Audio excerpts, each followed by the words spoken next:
Latest update ngayong linggo para sa ating minamahal na Kim Pao, Kim Chu at Paolo Avellino. Congratulations kay Paolo dahil meron siyang bagong endorsement.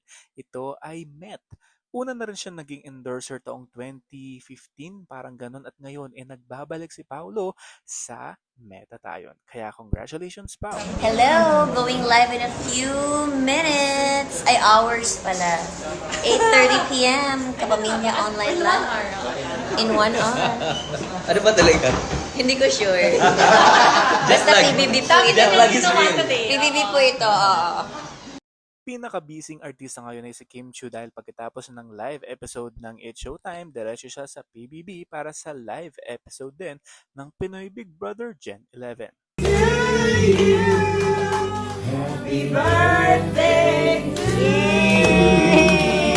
Happy birthday to you. Happy birthday, happy birthday.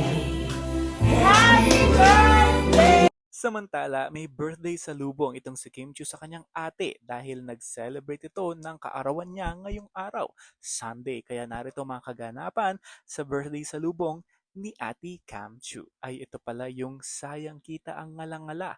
Yan IG stories ni Kim Chu sa kanyang Instagram account. Narito pa't kasama niya si Ate Cam Chu. Happy birthday my beloved Sisi Cami. Love you for life. Alam naman natin na very close talaga si Kim Chu sa kanyang ate.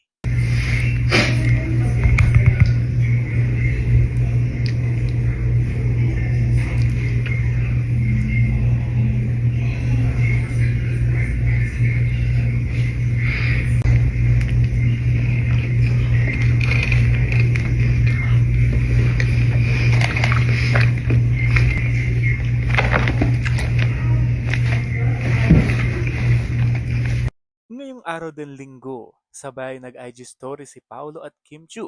Mukhang nag-jogging marathon din ang dalawa at parang inaaraw-araw at workout bonding talaga ng Kim Pao ito. And that's it for now. This has been Jay Kumanangan TV. Thank you for watching. For more Kim Pao updates, don't forget to like and subscribe.